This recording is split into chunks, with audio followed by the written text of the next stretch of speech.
Welcome back to Sports Federation TV, where we talk about a whole range of different codes of sport brought to you by the Western Cape Provincial Sport Confederation. We shift our attention from baseball to something slightly different. Reynard, you well? Yeah, so my name is Reynard. I'm a Paralympian and board member for SAPD. What does it mean to be a Paralympian? Before we get to all the other, you a household name. Why? How? What makes you so successful?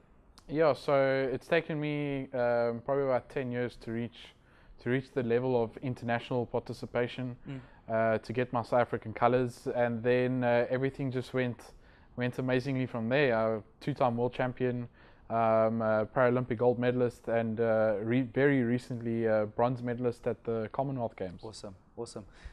If I look at you, you don't look like you're a disabled athlete.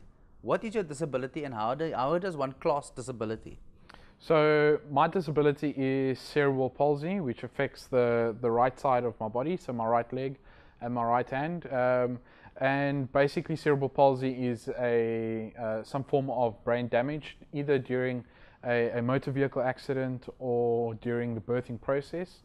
In my case, it was the birthing process. And it's just basically meant that the right side, depending on the severity of cerebral palsy, is a weakness in the muscle and hypersensitivity of the nerves.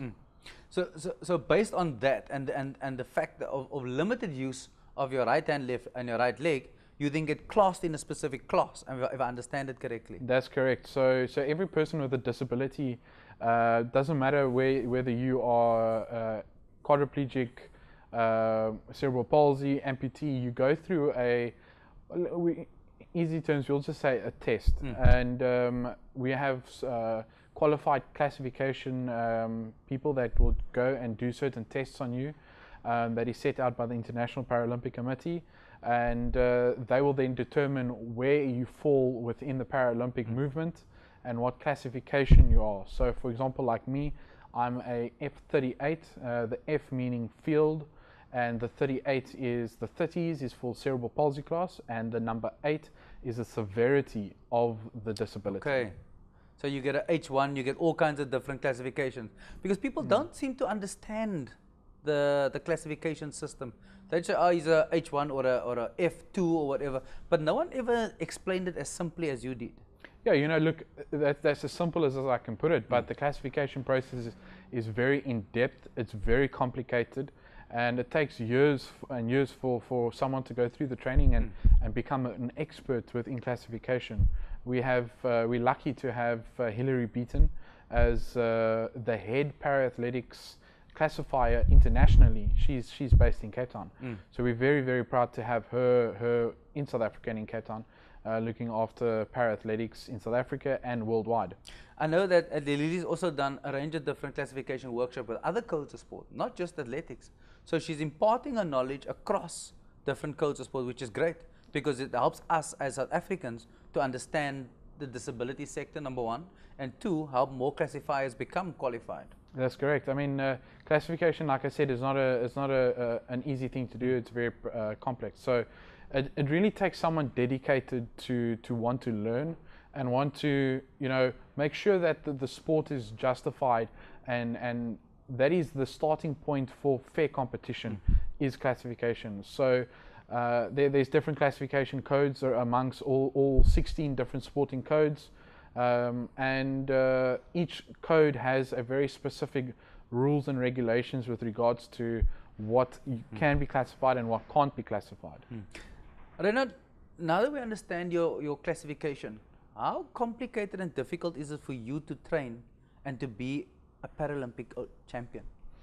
You know, as a champion, and once you become a champion, you can't train like a champion anymore. You've got to train at a level higher than a champion at all times if you want to remain there. For sure. So the hard work and dedication becomes 10 times more. It becomes more intense. And I'm very fortunate to be on SASCOC's OPEX program, so it allows me to make athletics my job and something that I do full time. So it takes a lot of dedication, I must say. Some days you train in 30, 40 degree weather, and some days like now, like March has been, and you are training in the rain. So sure. you are soaked right through, and you know that is where it comes in to say, what is a Paralympian? And a Paralympian is more than just going to the Paralympic Games. I can definitely tell you that we train just as hard as our Olympic teammates, if not harder, because Paralympics is and for many years has been, let's call it, the black sheep of the family. Yeah. It's basically like an emerging market, and it's something that has been growing. Yeah. There's a big difference between 2004 in Athens and 2016 in Rio. So we have become a household name. We're becoming a bigger household name within South Africa, Yeah. and it's something that just is going to be growing and is growing for the future. Definitely. And we'll get back to that. You perked my interest with the OPEX program. Just so the viewers understand, OPEX is the Operation Excellence Program of SASCOC, which is the highest level of support that any athlete can attain and be supported financially by SASCOC. One step below that would be your Western Cape team or your Western Cape or your provincial players, who would then also get some form of support through an academy system, and that then rolls down to a district level where there are district academies generally across the country, in partnership with the Department of Culture Affairs and Sport in the Western Cape and the district sports councils and the various codes. Below that is baseball or any other code that has their own excellence program. So that people understand, Reinhard, that there are different levels to get to where you are from an OPEX point of view. And OPEX you can only be on OPEX once you have medaled and successfully medaled over a period of time. Absolutely. And then what the general public doesn't know about OPEX is that SASCOC obviously allow us to go overseas, and we get monitored like that as well. So basically we get told we have to give goals, our own goals, and then we get evaluated on those goals. I can say I've been on the program now for the last 5 years, and SASCOC have done everything but support me. I've never experienced a day within those 5 years where I can say SASCOC did nothing. SASCOC is incredible. They have really stepped up to the plate, especially when it comes to para athletes. Yeah. And supporting Paralympic sporting codes in South Africa. Explain the feeling of when you realize that a gold medal is yours. What is that feeling like? It's something that you dream about, you fantasize about, and then when the day gets there, it's a whole lot of mixed emotions. Especially for me, because March of 2016 my dad had passed away, and then September, a couple months later, I had to now go and compete at the Paralympic Games.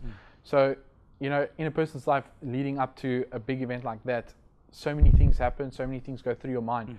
And then the day of the competition, you have, for me at least, the second last guy to throw, and you never know, is he gonna take you from first place into fourth place or second place, and then he throws and you realize he's not thrown further than you, and the medal is yours. So I sit here and getting goosebumps just talking about it, but it's an incredible feeling knowing that you get the gold medal, but the biggest excitement you have and the biggest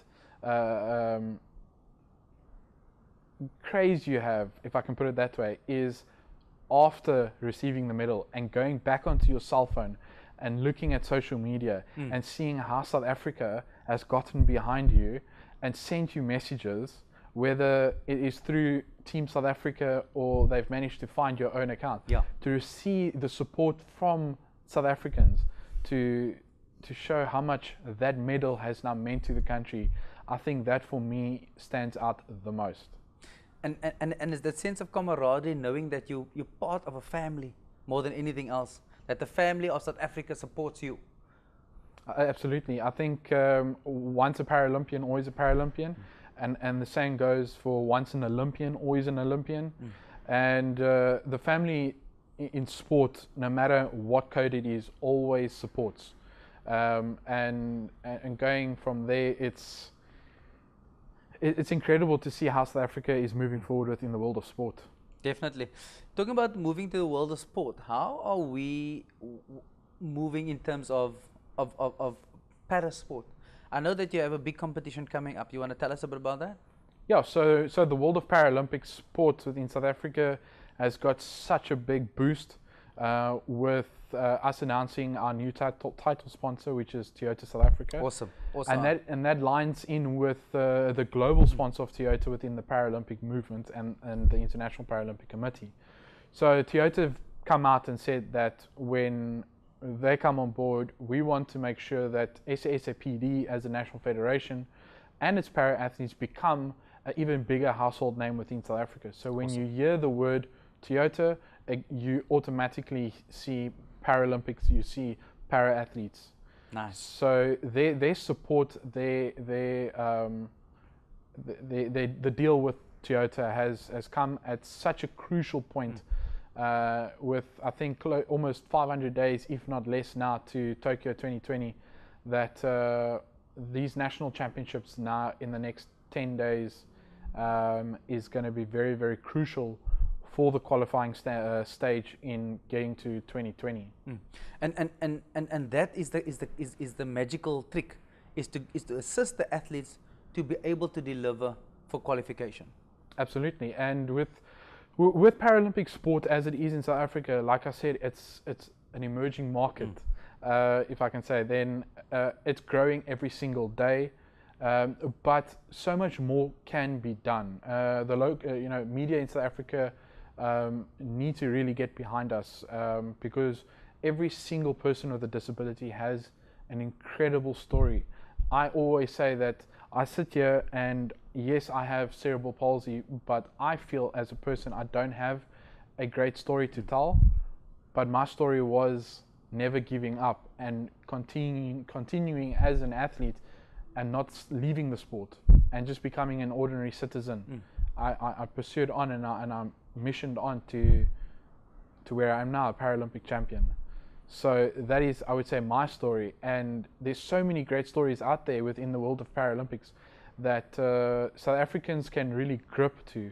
And I think if the viewers watching in Cape Town and around the Western Cape want to have their lives changed for the better, then I'd say come to Stellenbosch between the 17th and the 21st of March and witness excellence in motion, witness para-athletes at the peak of their careers, at the height of South African Paralympics. It's the biggest multi-code sport event for physically disabled sport in South Africa.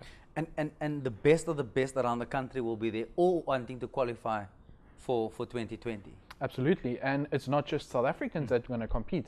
We have an athlete from the UK. We have Botswana that's coming down to Stellenbosch. We have Namibia. Nice. So we have many international Paralympic champions, Paralympic medalists, world medalists that's coming down to Stellenbosch to compete with our athletes. And this is a way we can develop our athletes. Instead of spending 60,000 Rand per person to send them to Europe or wherever, we're bringing the world to Stellenbosch and to South Africa. And that's exciting for me, because we're showcasing the best of what we have. How does Cape Town, Western Cape relate in terms of participation and competition to the rest of the country? Well, a very small statistic, but it's a very important statistic, is that Rio 2016, we came back with 17 Paralympic medals. 17. Out of that 17, 15 of the 17 came from the Western Cape. Wow. Wow. So the home of Paralympics in South Africa is in the Western Cape. We have the best athletes in the Western Cape, in Cape Town, in South Africa, and in the world. Awesome. Reinhard, where do we find out more about the event? Is it on Facebook? Where will it be? Where do people get the schedule of all the events? The schedule of the events will be on the SASAPD website. It's www.sasapd.org.za, and we'll also be live streaming on our Facebook pages and on Twitter, so you can catch all the live action on social media. Awesome. Good luck. Thank you. We'll hope that we believe that the Western Cape will still maintain their first position, bring home all the medals. Absolutely. Thank you very much. Definitely. To Toyota South Africa, thank you for partnering with the disability sector. We hope to support you and get our viewers to support you. We'll take an ad break and we'll come back with some more exciting news right after this. See you now.